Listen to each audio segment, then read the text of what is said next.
just want to know, are you guys sleepy yet? Are you guys ready to go to sleep? Are you guys having a great night? We're about to start reading the news to you. And as you know, as always, I got my AI newscaster for you guys that's going to read the stories. Because you know, I'm your DJ at WTFFN. And we bring you the news every day. Judge temporarily blocks Trump's National Guard deployment in Portland. By Karina Sui, Elizabeth Wolf, Jason Kravarik.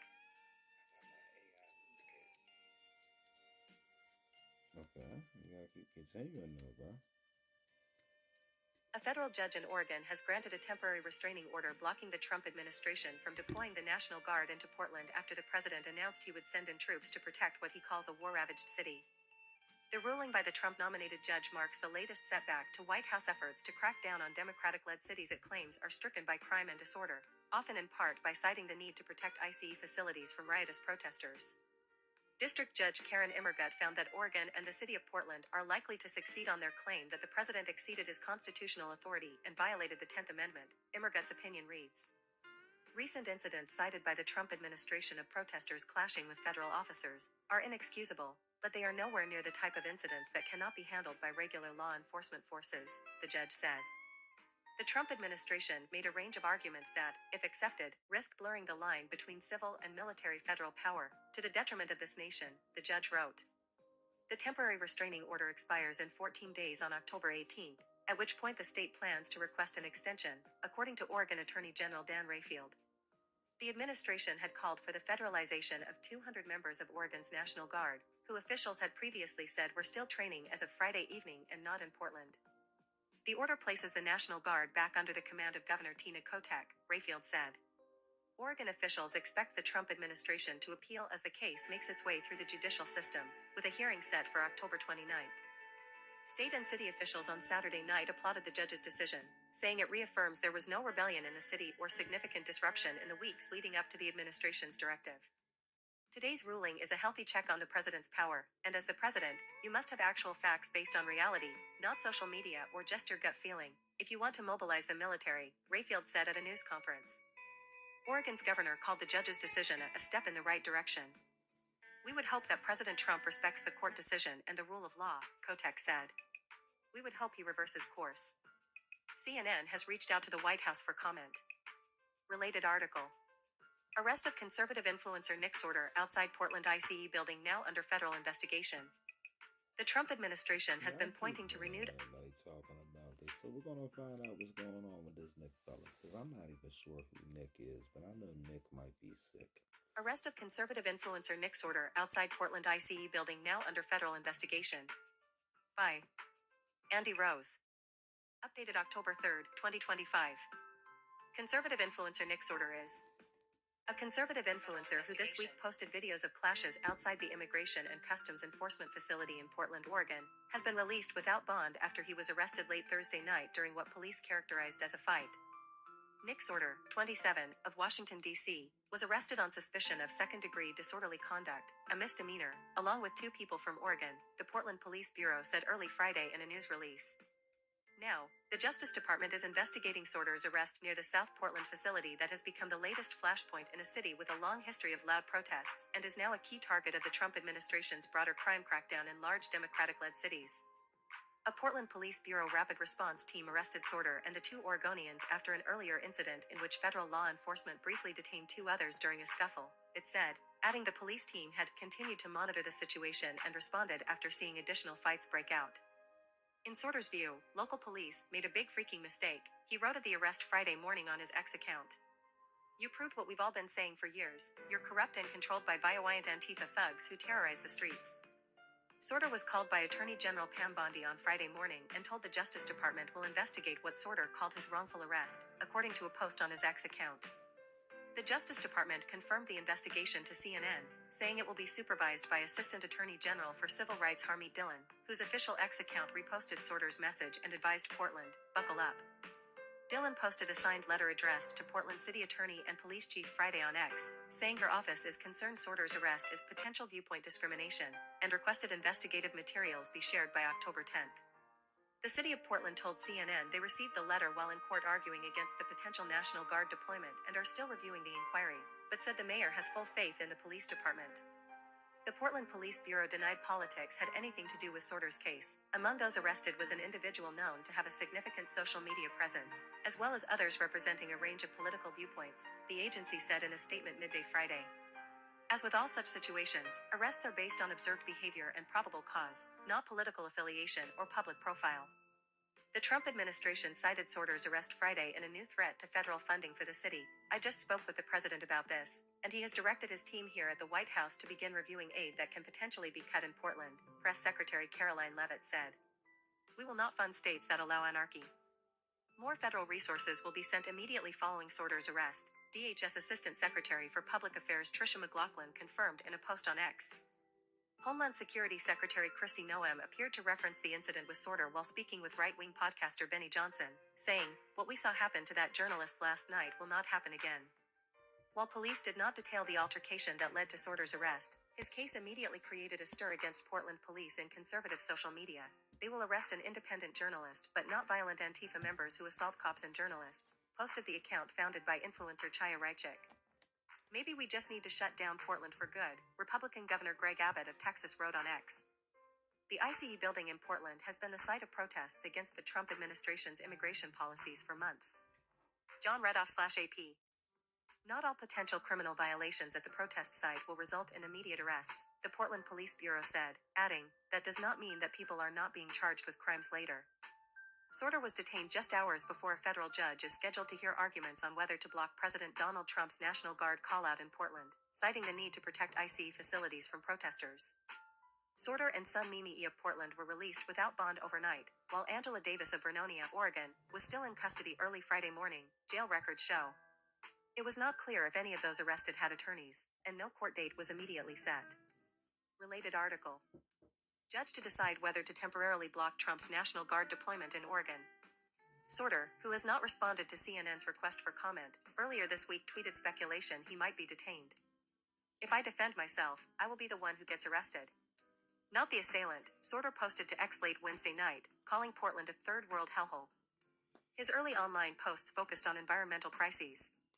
With 1.2 million followers on X and a presence on other mainstream social media platforms, Sorter's influence traces to his coverage in 2023 of the train derailment in East Palestine, Ohio, in which he often criticized government officials over environmental damage. He offered similar coverage of that summer's wildfires in Maui and in recent months has posted about the nationwide immigration enforcement crackdown, with a focus on protests outside ICE facilities, and in celebration of the legacy of the slain conservative firebrand Charlie Kirk. Sorter headed to Portland this week, where tension over White House immigration policies peaked in midsummer with a declared riot and arson arrests. The scene was largely calm until Trump's announcement this week he was federalizing 200 National Guard troops in the city. Related article. Trump says it's anarchy in Portland. Here's why locals say that's far from reality. Portland and the state government have sued, saying the maneuver infringes on Oregon's sovereign interest in managing law enforcement within its borders. With crime down by double digits in nearly all major categories, federal intervention is not needed, Portland Police Bureau Chief Bob Day told CNN's The Source with Caitlin Collins on Wednesday. We're talking about one city block in 145 square miles, he said of recent protests around the ICE building. Certainly, there have been some challenges down at the facility. Police have been engaged down there extensively over the last 9 months. We've made over 20 arrests ourselves. We've conducted assault investigations. Portland is very much engaged, and, once again, this is just one small block in a big city that we are trying to manage for all of Portlanders, Day said. Related article. What to know about Trump's latest federal deployments in Memphis, Portland, and other U.S. cities.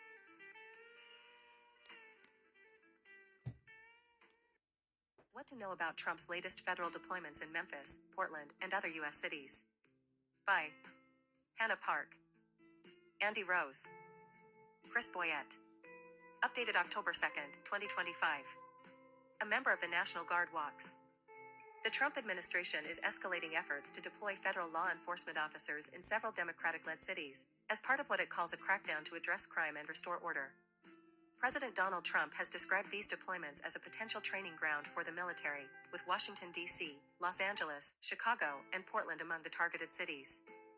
While the White House views protests in Portland, Oregon, as an opening to bolster Trump's federal crime agenda, Democratic leaders nationwide are pushing back, arguing the moves are politically motivated and unnecessary.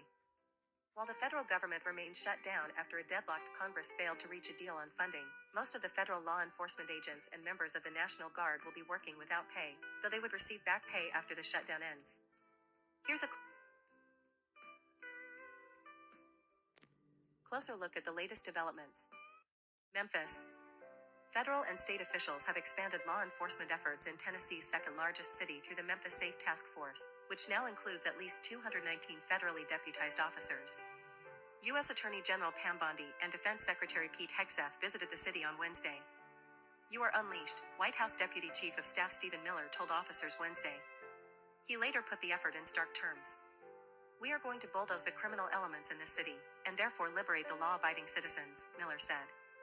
The task force has made 93 arrests this week, Bondi said on X on Thursday morning.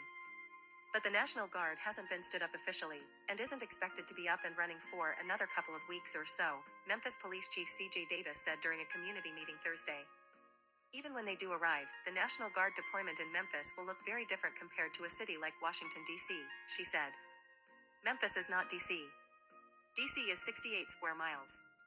Memphis is 340 square miles. D.C. had 1,500 National Guard in 68 square miles. We might get to 200, if that," Davis said. She added that the city has been very engaged in planning with the task force and making sure that after this deployment has ended, there will be a sustainable reduction in crime as opposed to a sour taste in people's mouths about eradicating crime. "So, we talked to the individuals that are part of this plan. How do we sustain this?" she said. "We're not just talking about how do we reduce crime for, a few weeks." She said she spoke with the Metropolitan Police Department chief in Washington, D.C., who said that during the National Guard deployment there, a lot of people just stayed inside their homes. "That will look like crime is down, won't it?" said Davis. CNN has reached out to the Metropolitan Police Department in Washington, D.C. to respond to Davis's comments. The federal presence was visible early Wednesday as law enforcement, some in FBI vests, gathered near a county jail. Around 100 vehicles, including RVs, and command trucks marked with U.S. Marshals Service and Tennessee Bureau of Investigation logos, were parked in nearby lots and fields. The law enforcement ramp-up will not be affected by the ongoing federal government shutdown, Bondi said. "We don't shut down because President Trump knows crime doesn't stop, and you don't stop," said the Attorney General. Miller encouraged local police to take advantage of the extra federal manpower being embedded with them. "We are sending in real cops with guns and badges to go out with you on the streets every single night to make arrests," he said Wednesday. Related article. Feds rack up arrests in Memphis as part of Trump admin's latest crime crackdown operation. So I wonder who's getting arrested in Memphis. We're going to do a deep dive on this one, guys. Hold on. I hit the wrong button. I apologize. Feds rack up arrests in Memphis as part of Trump admin's latest crime crackdown operation. By Chris Boyette, Devin M. Sayers, Karina Sui, Rachel Spriggs, with Sandra Pita, left, and Memphis.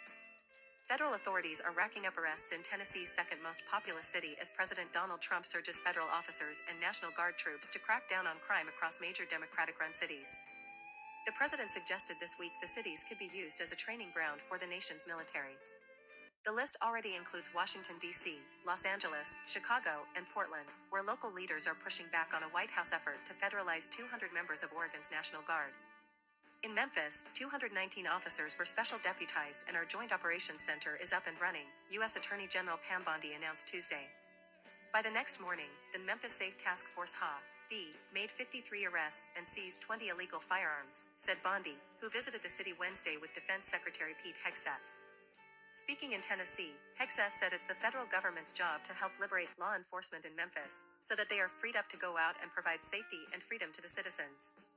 Outside a county jail east of central Memphis, federal and state law enforcement, some in FBI vests, organized around sunrise Wednesday. About 100 vehicles, including RVs, and command trucks with U.S. Marshals Service and Tennessee Bureau of Investigation logos, were parked in nearby lots and fields. A CNN crew also spotted uniformed military personnel flanked by Humvees at the makeshift command center, about 2 weeks after Trump said the National Guard would be dispatched to Memphis. CNN has reached out to the National Guard for a timeline of their arrival in the city. In Oregon, meanwhile, Guard members are now in place, Trump posted Wednesday afternoon on social media. The Portland mayor's press office couldn't immediately confirm whether troops are in the city. CNN has reached out to the Portland Police Bureau, the governor's office, and the Oregon Military Department. State leaders are resisting, arguing this week in a federal lawsuit and a text exchange between the Democratic governor and a Trump aide that the GOP president's urge to quell anarchy in Portland is based on old and faulty intel, and boots are on the ground simply are not needed. Saturation of besieged areas. In Memphis, Trump wants the federal task force to model what he has cast as the success of 2,000 National Guard troops in Washington. The operation, he said, calls for large-scale saturation of besieged neighborhoods with law enforcement personnel and strict enforcement of applicable quality of life, nuisance, and public safety laws. While Memphis has seen high numbers of violent crimes such as homicides and carjackings in recent years, Democratic and Republican officials have noted decreases this year in some crime categories. Related article. President Trump plans to send troops to Portland, Chicago, and Memphis. Here's what we know. Mayor Paul Young, a Democrat, met Monday with federal agency officials, and talks continue about how the feds can support Memphis police, he said. We've seen historic reductions in crime over the past 20 or so months, and we want to continue to build upon that. We do have every reason to believe that they are going to be collaborative and work with our police department throughout this process, Young told CNN affiliate WHBQ at a Tuesday town hall, noting there wouldn't be an uptick in checkpoints, like in D.C. Republican Governor Bill Lee would not expect more than 150 National Guard members to be sent to Memphis or for tanks to roll there, he has said, adding troops would not make arrests or be armed unless local authorities requested it. The Tennessee governor said he is grateful to be a willing partner to federal agencies during his remarks at the Operations Center on Wednesday. Despite Trump's comparing Memphis with Washington, the federal operation in Tennessee's second most populous city is different than in the nation's capital, where troops report to the Secretary of the Army. Orders in Memphis would subject troops to the Posse Comitatus Act, which bars them from engaging in law enforcement. I welcome this task force, Ricky Jemison, a 30-year resident of Memphis told CNN's Ryan Young on Wednesday. The Memphis Police Department has been saying for the longest that they need more officers. They said that's one of the reasons why the crime is out of hand. Opponents of a troop deployment in Memphis who gathered Saturday at City Hall argued federal resources instead should go to education, crime prevention, youth services, and hospitals. But while at least some in Tennessee welcome federal support, Oregon's top leaders do not. This is unlawful and unwarranted. There is no insurrection, Oregon Governor Tina Kotek said Saturday. There is no threat to national security, and there is no need for military troops in our major city. A Sunday text message exchange between Kotek, a Democrat, and Trump assistant Natalie Harp further reflects the friction, and also raises more questions about whether footage of years-old unrest in Portland is spurring the latest federal action. Governor, the ICE facility in Portland was attacked again last night, reads a text Harp wrote was from the president and Kotek's office later shared via a public records request. In fact, it, and other federal buildings, are being attacked on a nightly basis. We can't have this. The governor responded, received. I know he has a busy schedule today. We'll try calling him later. Thanks. Later Sunday, Kotek sent another message. I just received your notice to mobilize the Oregon National Guard outside of my control. I believe this is unlawful and unwarranted. You broke your promise to speak with me before taking further action against Portland. I will be in touch later. Within hours, Oregon and Portland officials sued the Trump administration, alleging the president's move to federalize state National Guard personnel is unlawful and baseless and claiming the White House is using protests as long ago as 2020 in and around Portland to justify the action. Related article.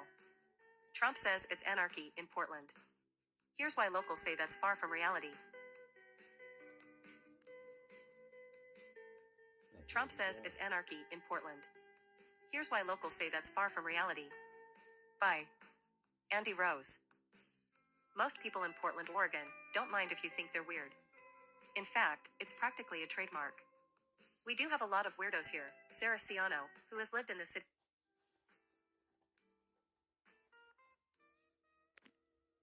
off and on since 2010, says with a smile.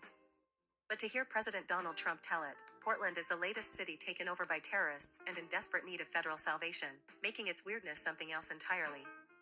It's anarchy out there, Trump said last week in the Oval Office, days before announcing the federalization of 200 members of the Oregon National Guard for a period of 60 days. The president is citing daily protests outside the city's Immigration and Customs Enforcement facility to justify the latest of his troop call-ups in a major city with a Democratic-led government. The radical left's reign of terror in Portland ends now, the White House said in a news release Tuesday announcing the deployment of federal troops to the Pacific Northwest city. The Trump administration indicated it was sending in additional resources to crush violent radical left terrorism. While Democrat politicians deny reality, it's obvious what's happening in Portland isn't protest. It's premeditated anarchy that has scarred the city for years, leaving officers battered, citizens terrorized, and property defaced, the news release read. The anarchy described by the president is strongly disputed by locals who say they don't want or need federal help. It kind of feels like somebody's trying to rage bait you, Ciano said. They're just trying to get that negative reaction. Related video. It's slippery slope, CNN military analyst reacts to. The state and the city government took their concerns a step further Sunday, filing a lawsuit against the Trump administration and calling the president's move unlawful and baseless. There is no insurrection, Oregon Governor Tina Kotek said Saturday. There is no threat to national security, and there is no need for military troops in our major city. As they await a federal judge's decision on whether to block the Guard deployment, and continue to emphasize their sanctuary city status, Portland officials remain at odds with Trump over their view that the city needs no additional federal presence. President Trump has directed all necessary troops to Portland, Oregon, Mayor Keith Wilson said Saturday. The number of necessary troops is 0. Protests have calmed since summer. Getting an exact record of clashes between protesters and law enforcement is difficult because most of the standoff has been between demonstrators and federal agents, with Portland police declining to get involved unless there is a safety threat to the general public. Portland Police Bureau logs show more than 100 calls made to the address of the ICE building this year. Listed reasons include disorder, unwanted person, and shots fired. Protesters gather outside the Immigration and Customs Enforcement building in Portland, Oregon, on Wednesday, September 10th. Jenny Kane/AP.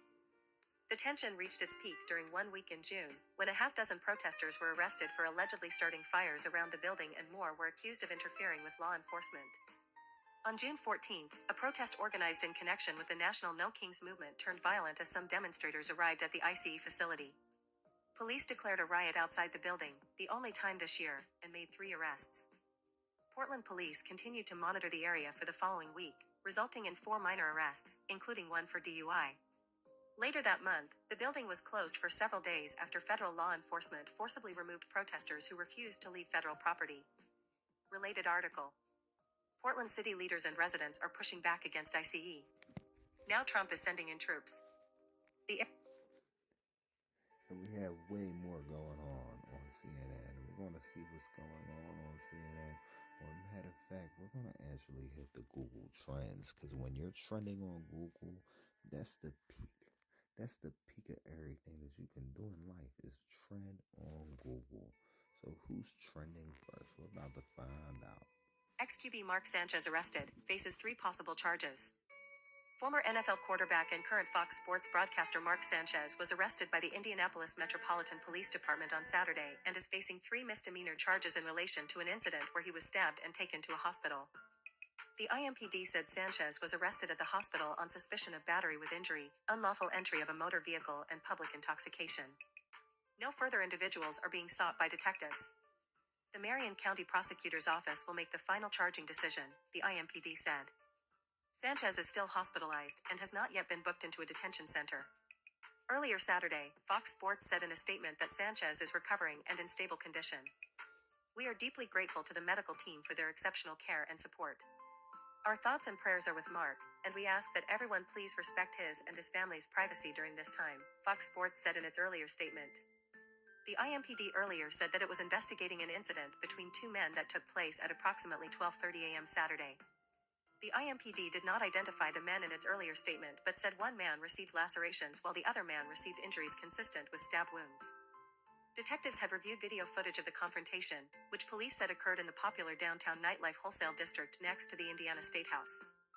Sanchez was scheduled to be part of the broadcast crew for Sunday's contest between the Las Vegas Raiders and Indianapolis Colts at Lucas Oil Stadium but will no longer work the game.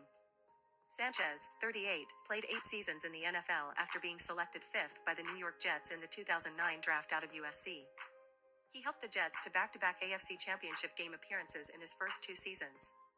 Sending our thoughts and love to Mark Sanchez and his family. Hoping for a speedy recovery, 6, the Jets posted to X, using Sanchez's former jersey number. Sanchez also played for the Philadelphia Eagles, Dallas Cowboys, and Washington, the team he last appeared in a regular season game for in 2018. The Associated Press contributed to this report. Okay. We want to see what else is trending. So now you know why Mark is trending. Let's see why the UFC is trending. Main card results, UFC 320, Ankalaev vs. Pereira 2. UFC returns to Las Vegas on October 4th with two massive title fights. In the main event, light heavyweight champion Magomed Ankalaev defends his title for the first time in a rematch with UFC superstar and former two-division champion Alex Pereira. In the co-main event, bantamweight champion Merab Dvalishvili aims for his third successful title defense of 2025 when he battles number 4 ranked contender Corey Sandhagen. UFC 320, Ankalaev vs. Pereira 2 takes place live from T-Mobile Arena in Las Vegas, Nevada on October 4, 2025. Early prelims start at 6 p.m. Eastern Time, 3 p.m. Pacific Time, followed by the prelims at 8 p.m. Eastern Time, 5 p.m. Eastern Time, and the main card live on PPV at 10 p.m. Eastern Time, 7 p.m. Pacific Time. Main and co-main events scheduled for 5 rounds. All other bouts scheduled for 3 rounds. How to watch and stream UFC 320, Ankalaev vs. Pereira 2. Live results, fight recaps, and backstage interviews. This page will be updated live throughout the event with official results, recaps of every fight, and our exclusive interviews with tonight's big winners. Youssef Zalal defeats Josh Emmett by verbal submission, armbar, at 1:38 of round 1.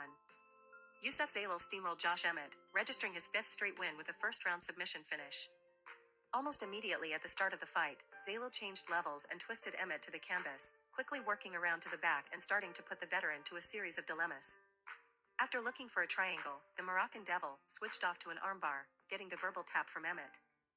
This was an absolute masterclass from Zalal, who has been on an absolute tear since returning to the UFC last March. He's now 5-0 with 4 finishes inside the octagon over the last 18 months, having won 8 straight overall to establish himself as a genuine contender in the 145-pound weight class.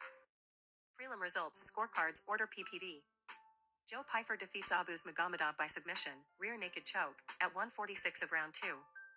Joe Pyfer secured the biggest win of his career to kick off the UFC 320 main card, hurting Abuz Magomedov almost immediately to start the second, shifting to his grappling and securing the submission finish. Joe Pyfer post-fight interview, UFC 320. Unlock more of your inner combat sports fan with UFC Fight Pass. Fighting is what we live for. And no one brings you more live fights, new shows, and events across multiple combat sports from around the world. With a never-ending supply of fighting in every discipline, there's always something new to watch. Leave it to the world's authority in MMA to bring you the ultimate 24/7 platform for more combat sports, UFC Fight Pass. Continue watching. Unlock more of your inner combat sports fan with UFC Fight Pass. Fighting is what we live for. And no one brings... And if you feel like Rocky, that's probably how you feel. But I don't know. We got Miami, Florida versus Florida State. And I'm trying to figure out how they are different. I need to know because I don't watch college. I've never been to high school. Miami, Florida State. History of the rivalries of kicking miscues. On Saturday night, Florida State and Miami will meet in Tallahassee for what's certain to be the most nationally anticipated edition of their rivalry in years. With Miami ranked number 3 and Florida State ranked number 18 in the most recent AP poll, the Week 6 contest will mark the first time the two teams will meet, with each boasting top 25 rankings since 2016.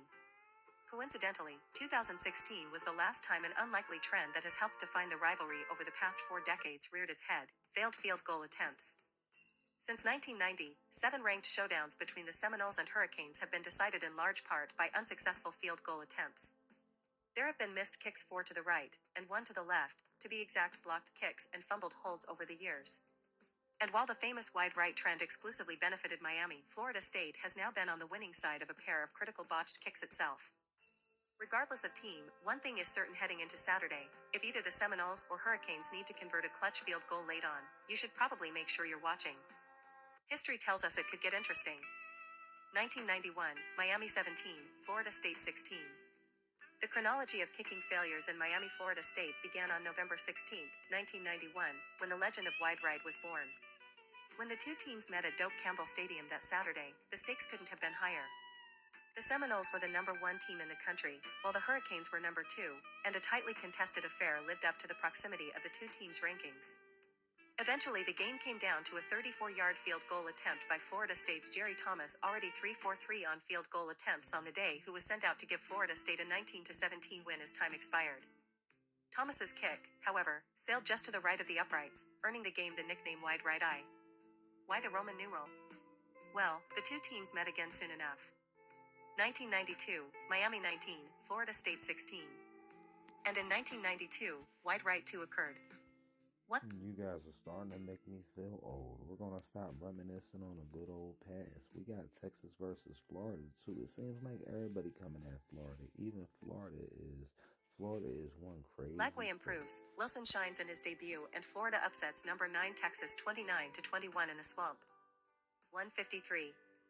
The Gators defense bring the heat with 6 sacks to the Longhorns 0, while Lagway comes alive with 298 yards to go along with Jaden Baugh's 107 yards and a TD in a 29-21 upset. Highlight, DJ Lagway, Florida stun number 9 Texas in the Swamp.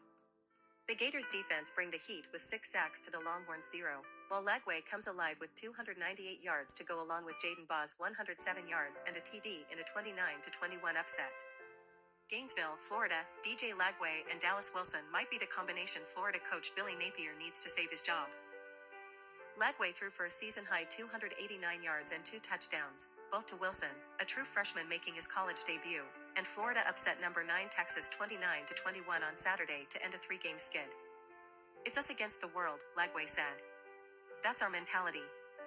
Arch Manning and the Longhorns, 3-2, 0-1 Southeastern Conference, had a chance in the final minute thanks partly to a defensive penalty, but he threw incomplete deep and was sacked twice.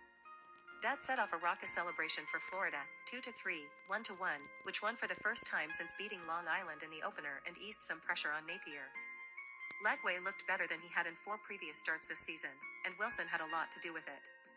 The Tampa native showed speed, hands and arguably the most physicality of any Florida receiver in years. Wilson's 55... Are you guys still up? We have so much more news to cover.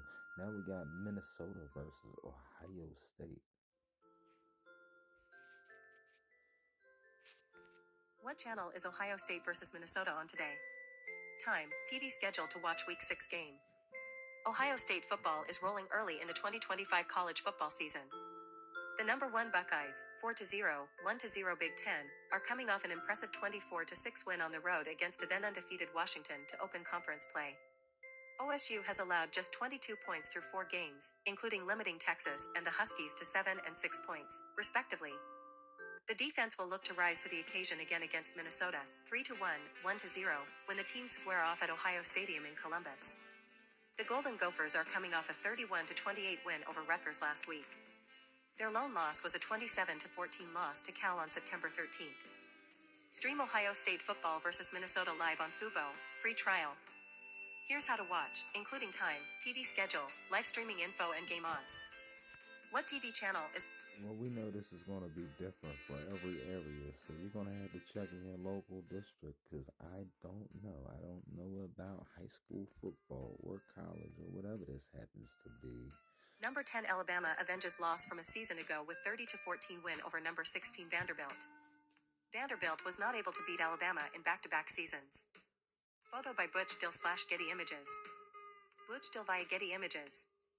Vanderbilt QB Diego Pavia turned the ball over twice inside Alabama's 20-yard line as the number 16 Commodores failed to get back-to-back wins over the Crimson Tide in a 30-14 defeat Saturday. Vanderbilt had the chance to take the lead early in the fourth quarter after Alabama kicked a field goal to go up 20-14 in the third. But a play after Pavia hit Cole Spence for a 33-yard gain to the Alabama 17-yard line, Pavia was intercepted by Alabama's Kean Sabb. Alabama put the game away on its next drive as the Tide chewed up over 8 minutes running the ball over and through Vanderbilt. Offensive lineman Caden Proctor even got in on the fun, lining up in the backfield for a 2-yard third down conversion a week after motioning out wide and catching a pass in the Crimson Tide's win over Georgia. Proctor's run helped set up a 30-yard field goal by Connor Talty with 4:08 to go that extended Alabama's lead to 2 scores. Jam Miller added a 20-yard TD run in the closing seconds to inflate the lead. Pavia entered Saturday's game supremely confident after Vanderbilt's 5-0 start and the team's 40-35 upset of Alabama a season ago. Yahoo Sports TV is here. Watch live shows and highlights 24/7. The Commodores weren't overwhelmed by the Tide at the start either. RB Cedric Alexander broke a 65-yard run in the first quarter to give Vanderbilt a 7-0 lead. And after Alabama missed a field goal on its opening drive, Vanderbilt and Pavia had a chance to put the Tide on the ropes. Instead, Pavia fumbled on a run to the Alabama 8-yard line. What could have been a 14-0 Vanderbilt lead became a 7-7 tie after the Tide went on a 92-yard TD drive that ended with a TD pass from Ty Simpson to Ryan Williams. Vanderbilt's upset a season ago came as the Commodores held on to the ball as long as they could. Alabama had the ball for fewer than 18 minutes. Saturday, it was the Tide's turn to play keep away. Alabama ran nearly 20 more plays than Vanderbilt and had the ball for over 36 minutes. The Tide's run game wasn't incredibly effective. Alabama averaged just 3.5 yards a carry before Miller broke the game open. But that game-clinching, 16-play drive included 10 rushing attempts. And attempt as you may, attempt as you try, you'll just be listening to us tonight. Unless you're making love listening to us, then you might be the rare exception, but I doubt it. Dodgers rally to reward Ohtani, 9 Ks, swipe Game 1 in Philadelphia. Sonia Chen. At Sunjamchen. Philadelphia, even when he's on the road, Shohei Ohtani tends to garner quite a bit of appreciation from opposing fans. Not at Citizens Bank Park. Not in the postseason. NLDS Game 2, presented by Booking.com, Monday, 6 p.m. Eastern Time /3 PT on TBS. Already known as a hostile crowd for visiting teams, the sea of red-clad fans in the stands let Ohtani have it well before he even took the mound, booing lustily as he went to the bullpen to warm up and erupting when he struck out to lead off the game, swinging through 3 straight offerings from Christopher Sanchez. Perhaps the Philly fans hoped to exploit the nerves that Ohtani admitted to feeling on the eve of his postseason pitching debut. But as they witnessed in Saturday night's 5-3 Dodgers win, when Ohtani is nervous, it does not mean he is easily rattled. I use the word compartmentalize a lot, manager Dave Roberts said. But this epitomizes compartmentalizing. It wasn't all smooth sailing for Ohtani, who went 0 for 4 with a walk as a hitter and gave up a 3 spot in the second inning, but the two-way superstar settled down to pick up the win and record a quality start. Teoscar Hernandez, who made a lackadaisical effort on defense that helped the Phillies stack those runs on Ohtani, atoned for the miscue by giving the Dodgers their first lead with a 3-run homer off Phillies reliever Matt Strom in the 7th. From the position player's side, one of the messages in a meeting with hitting coach Aaron Bates seemed to resonate. Even when you're down in a hostile environment, it doesn't mean you're out. Something's going to happen in this game that the crowd's going to go wild, but that doesn't matter, Max Muncy said. What matters is what happens at the end, and when we silence the crowd, it's going to be an amazing feeling. Historically speaking, the Dodgers' comeback victory in Game 1 of the NL Division Series puts them in good company.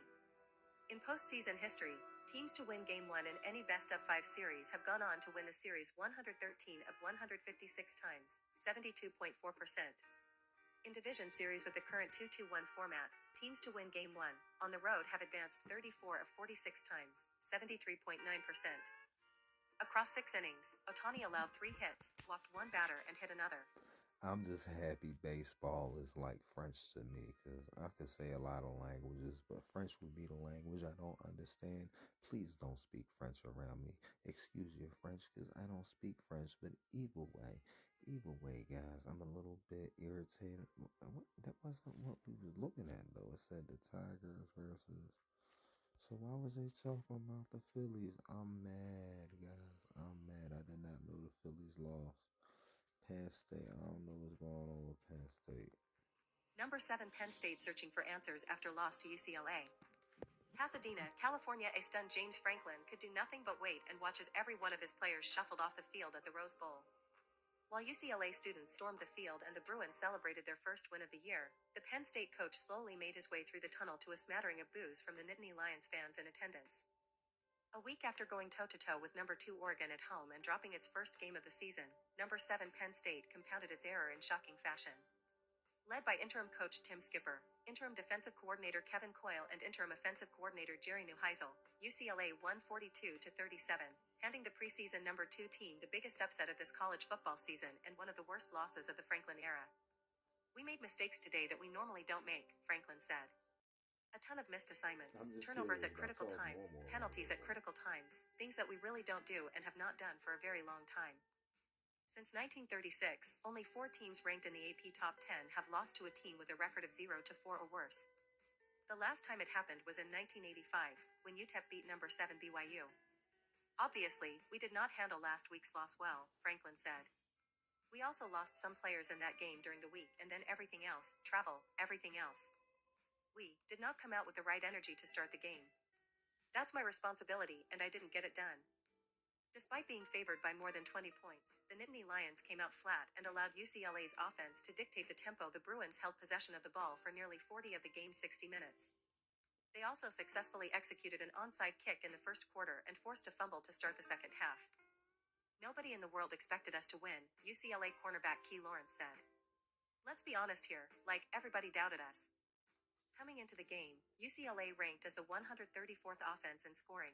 In its previous 4 games, it had scored a total of 57 points.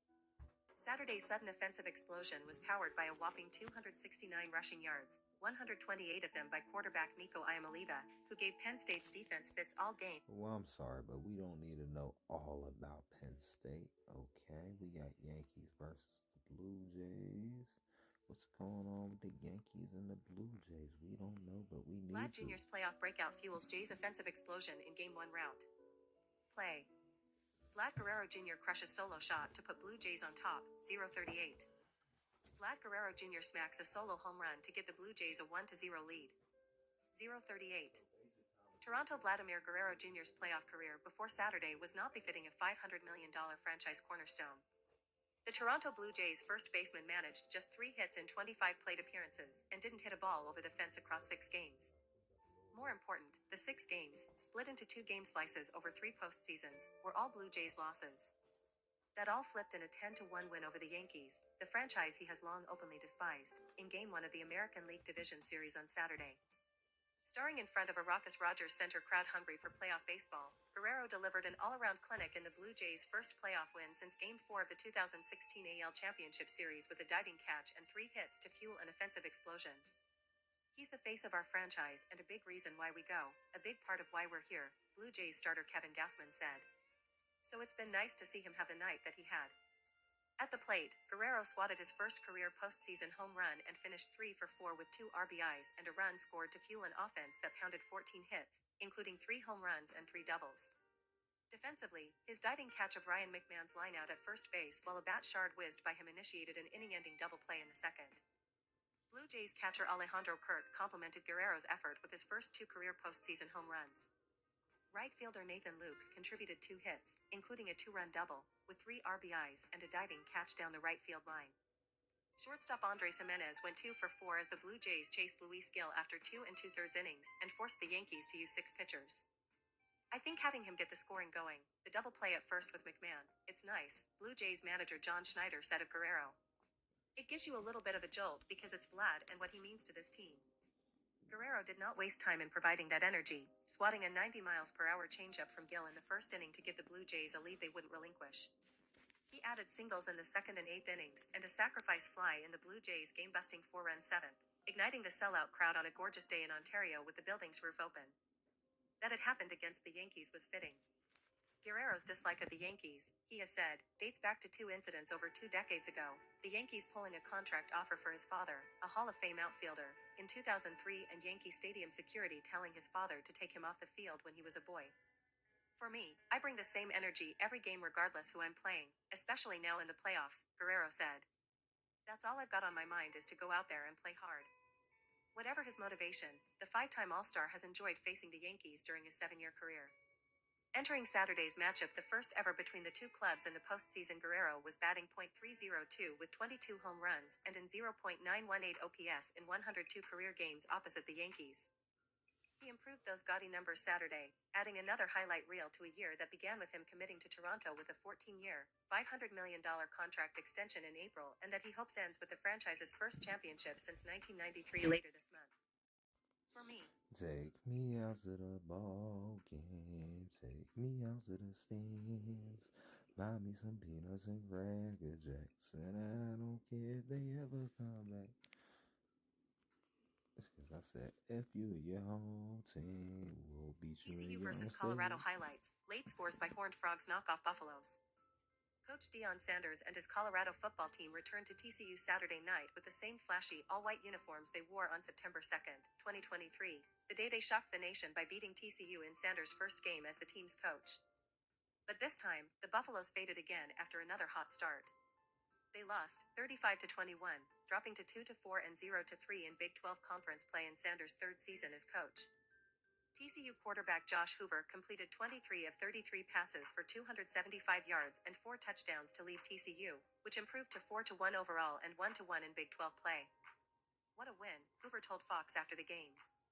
"The Buffaloes took a 14-0 lead in the first half, just like they did last week in a 24-21 loss against Brigham Young.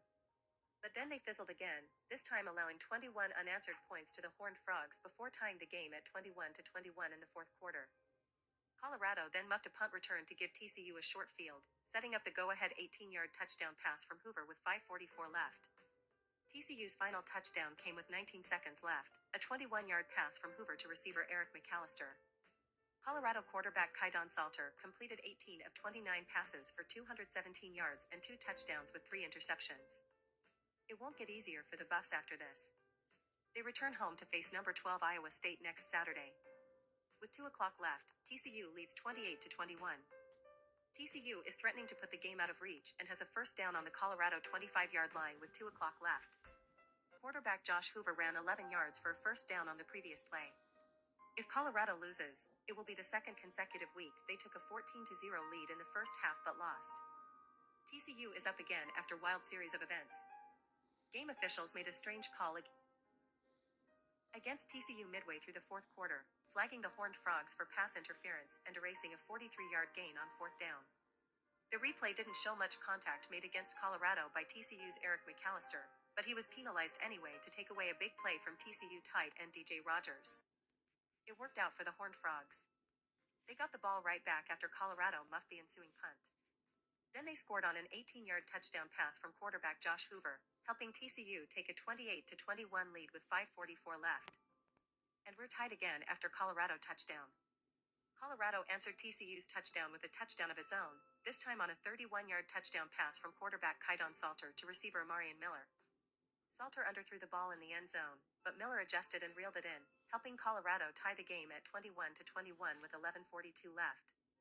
It was Miller's second touchdown of the game. He has 4 catches for 75 yards. TCU takes its first lead of game in. Well, as you know, we have a lot of stuff going on, and we just sitting here reading all the news to you guys live as you doing the news. And if you don't know what the news is, I don't know what to tell you. We got the MS State versus the Texas State. And what's going on out there today, I don't know, but I'm going to off the screen for y'all. What time does the Texas A&M versus Mississippi State game start? See kickoff time, TV channel, how to watch. The number 6 Aggies are favored to beat the Bulldogs, who haven't won a conference game in more than a year. Cassius Howell, number 9 of the Texas A&M Aggies, celebrates after making a sack against Jackson Arnold, number 11 of the Auburn Tigers, in the fourth quarter of the game at Kyle Field on September 27, 2025 in College Station, Texas. Kenneth Richmond/Getty Images. Texas A&M is set to take on Mississippi State at home during Week 6.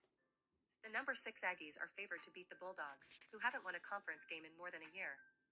In 2024, A&M beat Mississippi State 34-24 in Week 8. Article continues below this ad. Here's everything you need to know about today's matchup. How to watch Texas A&M versus Mississippi State. See date, start time, TV channel, streaming. Game day, Saturday, October 4th, 2025 kickoff, 6:30 p.m. Central Time location, Bryan College Station. Well, I guess we don't want to learn how to watch it, though. We got the post thoughts. Okay. Post-game thoughts. A&M beats Miss St 31-9. Your fightin' Texas Aggies took on a decent Mississippi State team in a game where we were favored by 2+ TDs. It wasn't always pretty, nor did it always go the way we wanted it to, but we walked away with a 3 TD win. I'm happy. Really happy. But I'm also going to be critical of this team too, because if we are going to be as good as we want to be, it's okay to be critical. It's okay to call out bad and celebrate good, because we are a good team, but we want to be a fucking great team. So let's break this down. Defense. Oh, watch the language. Watch the language, young lady. Mississippi State had 219 total yards. 83 of them came on the second drive in the first quarter, ended in a FG, and 75 came on the second quarter. Meaning aside from those 2 drives, this defense gave up 61 yards in 3+ quarters of work. I don't really care who you are playing, that's really damn good. What pleased me most was the emergence of youngsters. We know about York, and we know about Howell, and we know about Ricks, and we know about Woolley. But guys like Sanford are coming into their own. Dalton Brooks looked like had been shot out of a cannon on his way to get a sack, and then later had a great little takeaway. Jordan Shaw, transfer from Washington, had a takeaway. What I like to see is the guys that we don't hear about having a great game. Now on to the critical part. That second drive that Mississippi ST had, Fluff Bothwell and Devon Booth just kicked our ass up the field. It's classic Elko to give up a big drive early and then lock in, but still. Shit like that can't happen. Similarly, in that drive in the fourth quarter, we gave up a 44-yard pass to Brennan Thompson on the heels of a 15-yard reception to Aiden Williams. That's 60 yards in 2 plays. Can't do that. We have to be better. Also shout out to Tyler White, who averaged 45 yards a punt. Great night for him too. Offense. Let's talk about Marcel Reed. Reed finished the game 13 for 23 for 180 with 2 TDs/1 INT with 6 carries for 30 yards, which isn't ideal, but when you consider the fact that he started 3 out of 10, and then went October 13th the rest of the way, it feels a little better. Marcel is a rhythm guy. He needs 3 steps and then bang the balls out. He needs predictability. And he didn't have that. Every time he double-clutched the ball, it ends up in a sailed pass. Additionally, Marcel Reed needs to run the ball.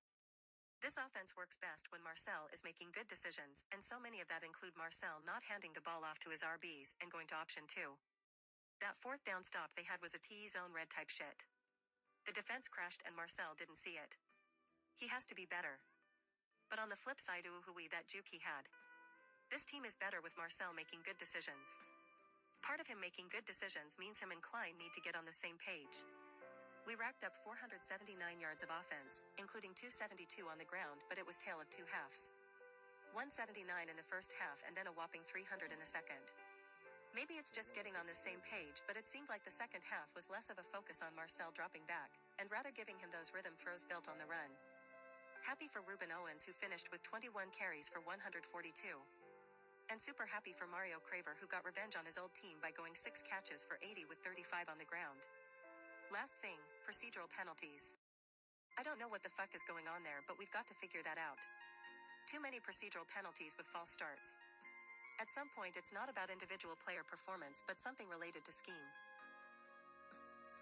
Now, at some point, you gotta watch your language, and if you don't know how to watch your language, I really don't know what to tell you.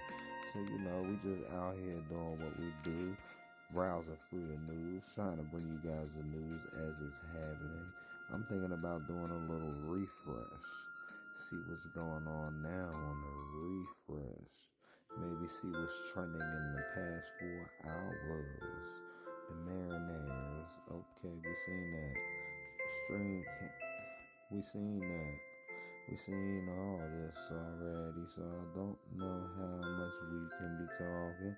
The October harvest moon, I don't even know what that is.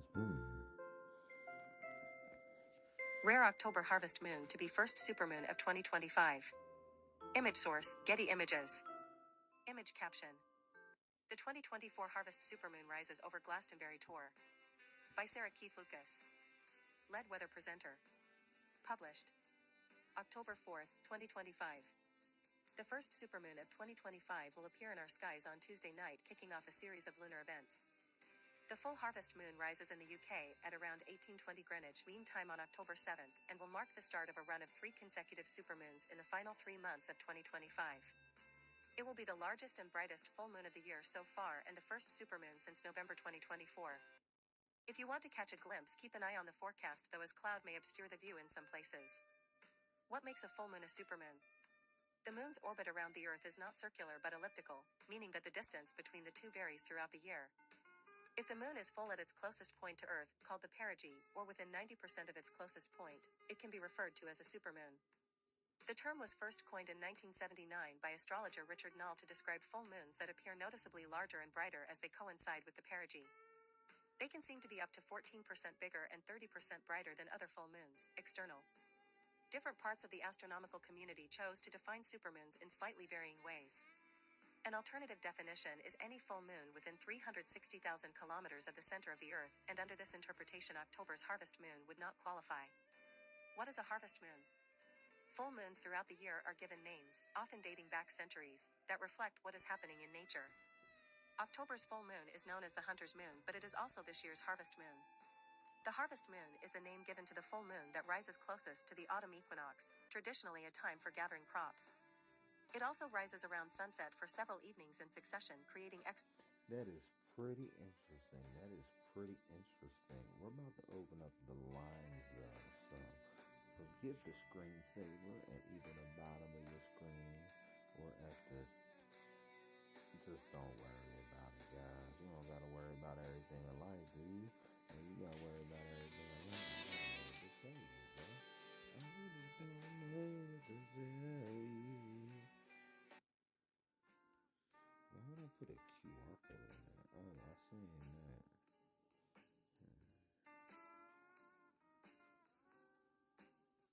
Do I gotta do anything on it? No, I just gotta take these headphones out.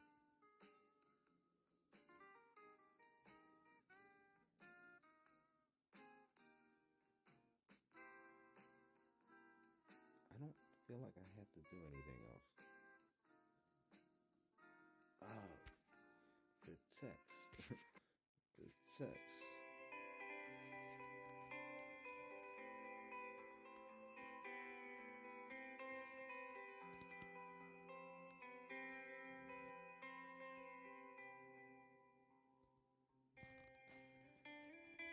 And then I'm just doing it on a note.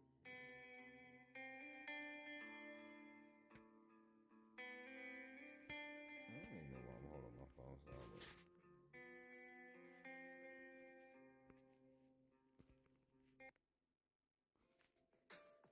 Oh, I guess it wants me to hold my phone sideways. Yeah, I ain't doing all that. Like this one.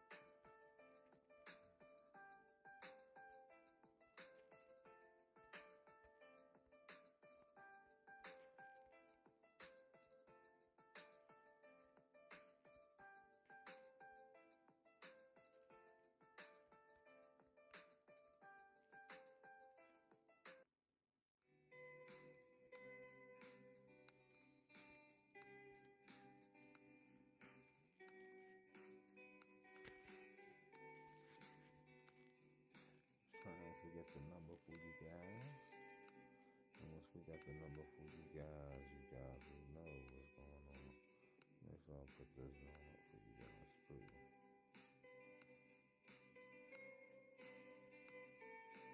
Okay.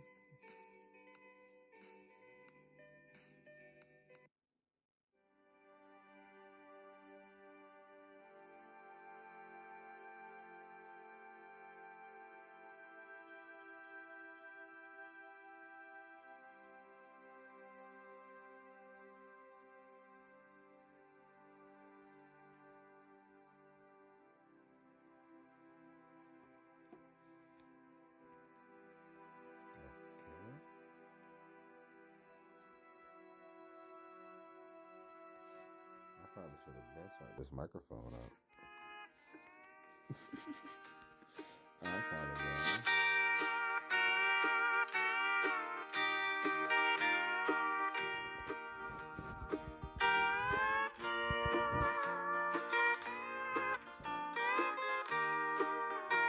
It's kind of like self-explanatory.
We just in that weird mid phase. Cause I want you guys to know what we about to do next. But it's not ready for you guys yet. It's not ready for you guys yet. I still gotta hang this phone up. And it's risky too, because I'm hopping off with no safety net. That's because I feel like I know how to do this right now. We're gonna hop off here with no safety net, chat. No safety net. Matter of fact, that's the safety net.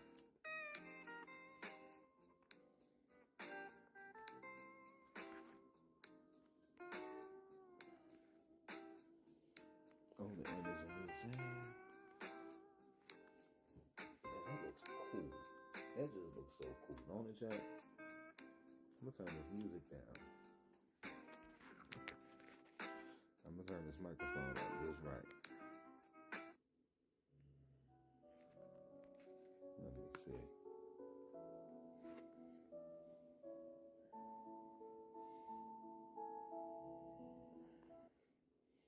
First, we're gonna have to pause the music. Now my dog ain't snoring. My dog been snoring this whole time, and now my dog don't want to snore.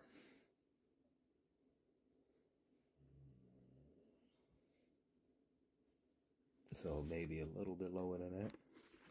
Yeah, definitely a little bit lower than that. That's perfect. That's perfect. That's perfect. Now we're gonna get the music back in the flow.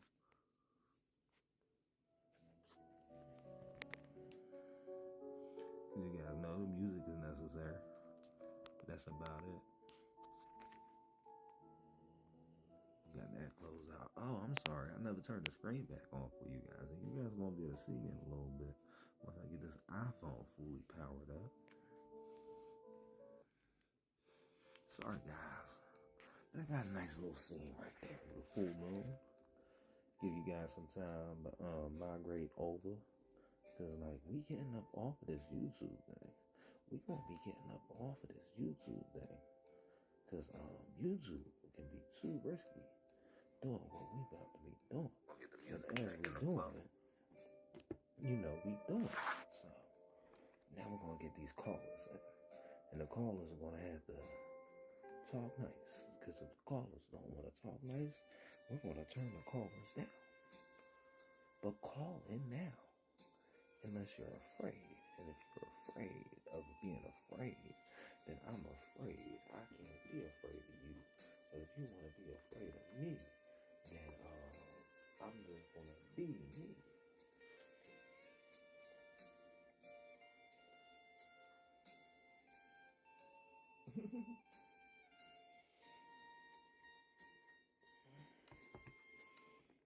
And one of the things about this app, I keep the app turned down so much because I'm usually arguing with people on here. And I won't allow myself to do that at all. You shouldn't be arguing. See, they play music all loud, and she's playing music all loud. She's happy because, oh, okay, I know why she's happy. Well, congratulations. Oh, sorry. I got this Be Right Back screen over on there, too. And I gotta apologize to you guys. I gotta apologize so many times and more because I'm sorry for 20... I'm sorry for all the years, chat. I'm sorry for all the years. If you're going to blame anybody for the years, you have to blame me for the years. And you can't blame me for the years. I have to apologize, you know. I have to. I have to apologize. But you see, the full moon is out over the tower. And with the full moon over the tower, I don't know what that means. I really don't know what that means. She knows what that means more than me. And if you know, you know. And if you don't know, I'm sorry. I apologize. I don't know why I come on here talking like an asshole sometimes, but I really try not to be an asshole, but I feel like I be an asshole by accident, and I don't know how to be a nice guy. And you guys gonna have to teach me in the chat how to be a nice guy. So you know, if you can't teach me how to be a nice guy, then you can pay me to be a nice guy, and if you pay me to be a nice guy, I might be a nice guy long enough to be a nice guy that gets paid for being a nice guy.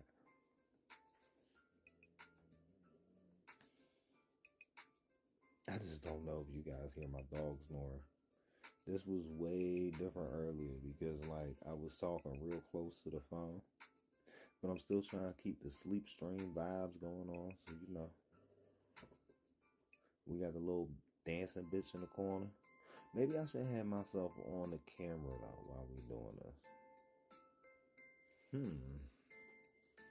I'm just thinking of how we can keep the YouTube stream going on. But like I need a switch. Cause if I could switch and be like, oh, YouTube being a little bitch right now. YouTube being a little bitch right now. So come join the party. That's what I'm gonna work on for tomorrow, right? Cause I'm trying to have like everybody on the website.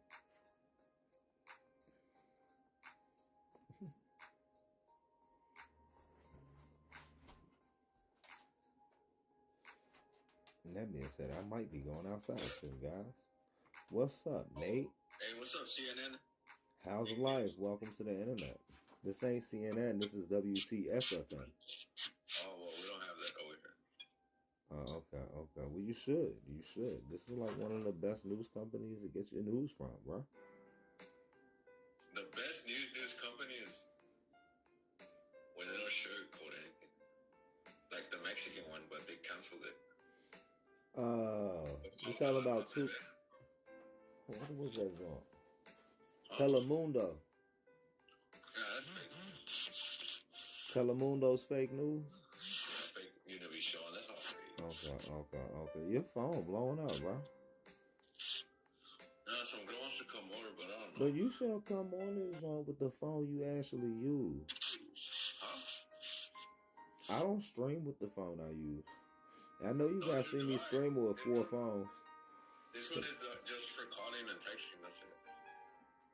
Yeah. But then I got a separate phone just for the apps. Like, bro, I got like one of the coolest little overlays for my stream and everything. Oh, that's tight. Yeah, bro, we got the little news stream going over, and we got it for the TV format too, bro. We got it ready for your TV too. I can't sync it. We got it ready for the TV too, bro. Oh, so you're good with software and all that? Oh no, I do this shit with phones. I make my own shit. Oh, that's tight. Hey, you know what's crazy, right?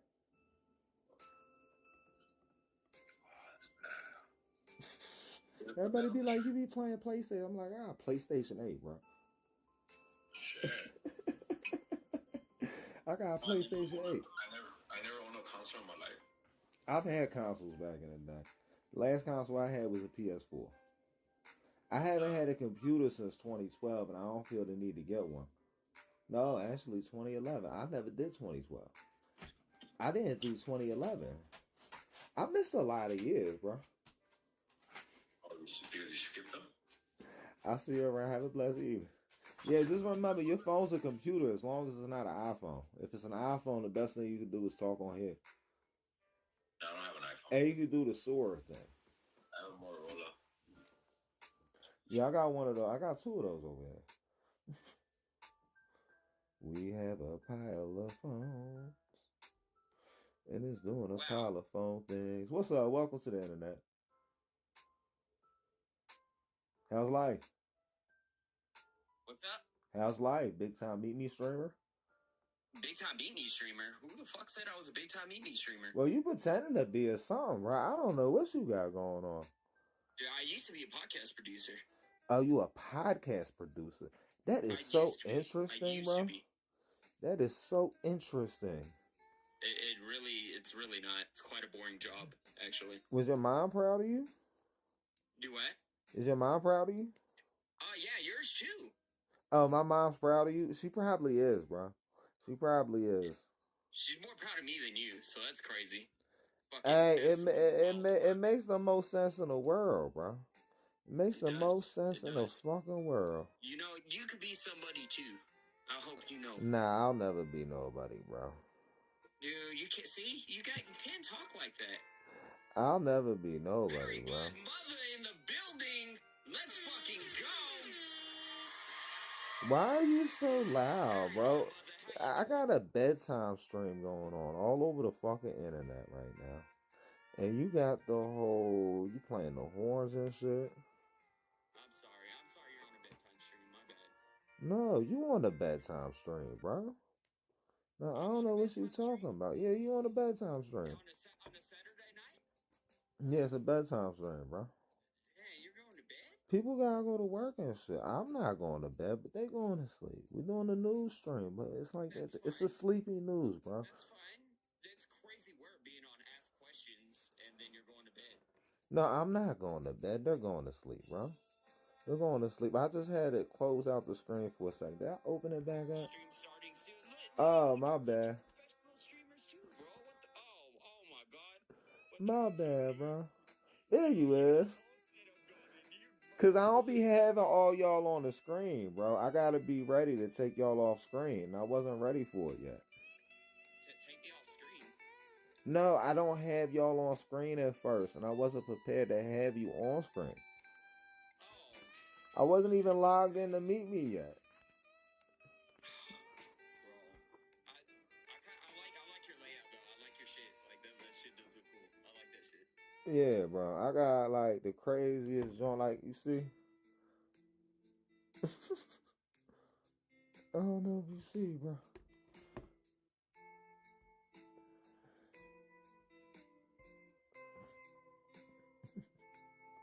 And this is because I set it up like this. This is because I set it up like this.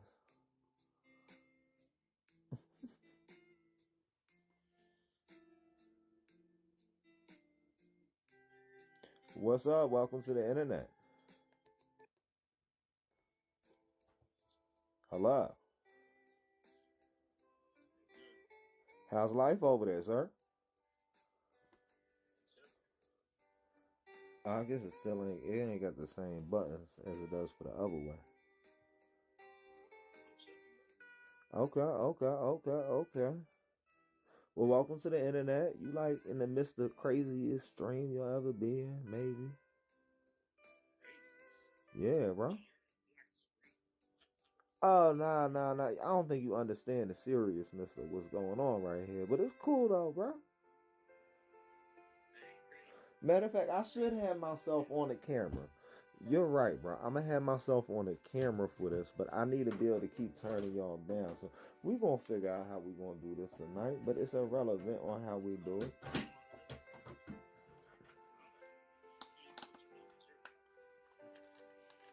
I'm gonna set y'all up like right here. I'm gonna set you up like right here, bro. You got the music all loud though, so I had to have you turned down, so I don't know how I'm gonna be able to hear you either. Cause you can see what we doing over here, bro.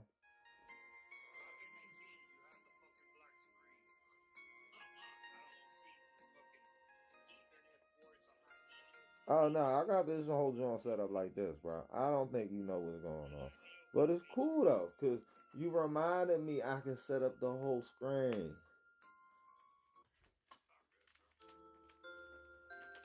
Because at least they get an opportunity to see me. Because I had to keep turning the camera on and off for the overlay. Yeah, this is pretty cool though. Cause I can sit here and look right at the camera and talk to y'all. And I got a fucking Pokemon server. That's crazy. Now it's just weird because like I'm managing everything over here. But now this all over there. I don't know how to address it. Smoke break, chat. What happened? I said, so he stay home, only Dr. Judge. Yeah, you know. I'm just trying to figure out how to flip flop this on over. Feel me?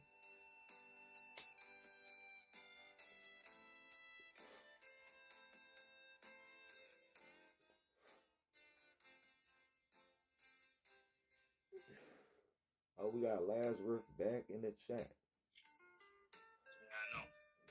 What's up, Lazarus? Not much. Can't never push you down, bro. What? Can't never push you down. I don't know. I'm just fucking killing time, bro. I already watched every movie, TV show. I'm tired of playing Xbox and PlayStation. This is what I'm left with. Cooking some steaks on the air fryer, though. Oh, you got steaks in the air fryer? Yeah. That's perfect now, because I can sit here and just go like this. But I gotta switch it up. Oh, it's cleaning and fucking using the skillet and shit.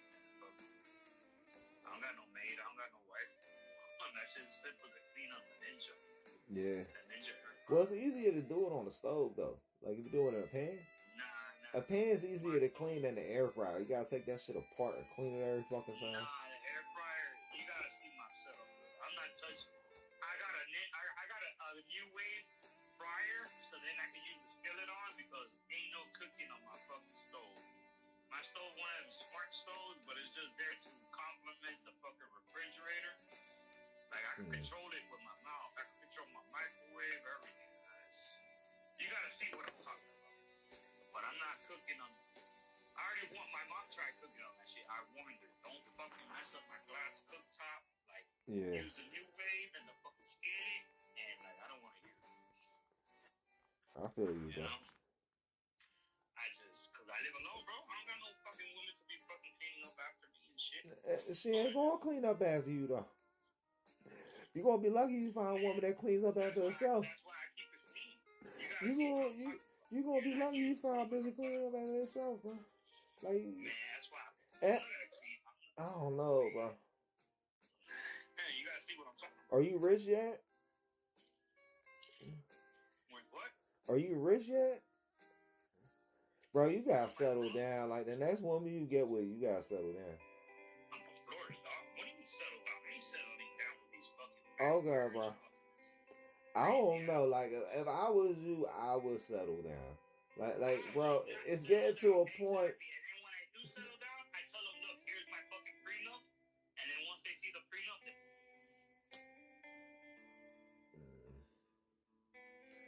I don't know why you talking. Like, I guess y'all do it different. I don't know. I don't do it like everybody else do it, so. What's up? Welcome to the internet. Just to make you guys aware, he has nothing on his screen. I don't know if he has nothing on in his screen, so, you know. This is why we have it like this. We go back and forth.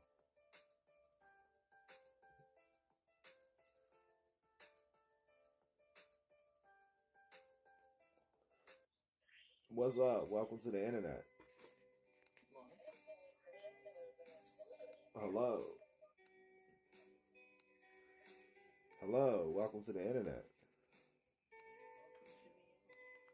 How's life today? Well, the good thing is you're on the internet with me, with you, with WTFFF, and all the places we may go. I'm just saying, bro.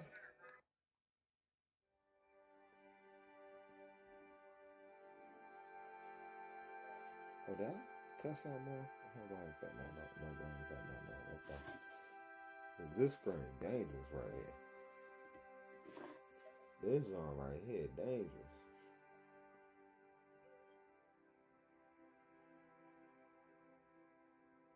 This screen right here dangerous. I'm dangerously on the screen with you, so I put on the move. We'll pick out something other for tomorrow. I don't know what we're going to use for tomorrow, but we're going to use something else for tomorrow. I said something other, but don't worry. There's AI versions of me that get it right.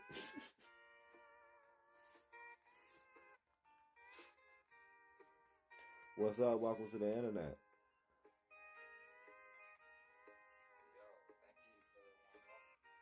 How's life today? Oh No, I gotta look into this camera. I gotta put these kind of like over here. I don't need that one over there. I need this one over here.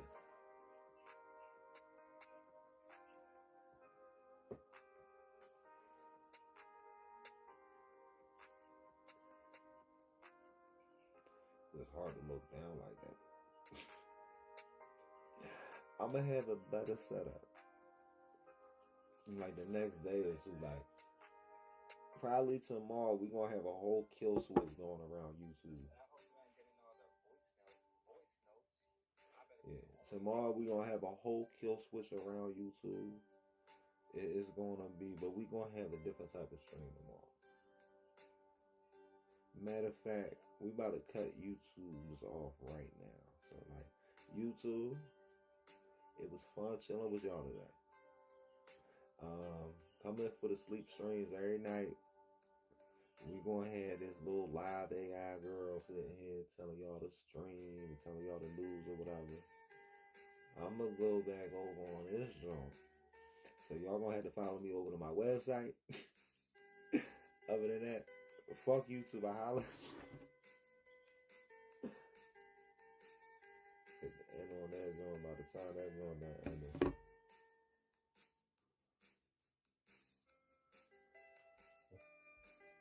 Okay. Yeah, I want to end that shit.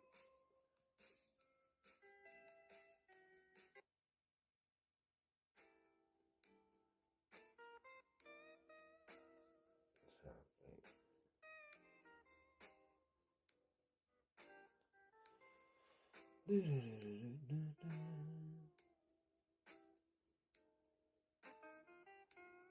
Okay, so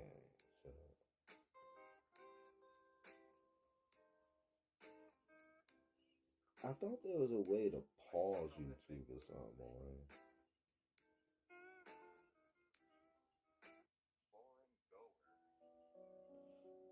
Settings. Stream settings. Upload thumbnail.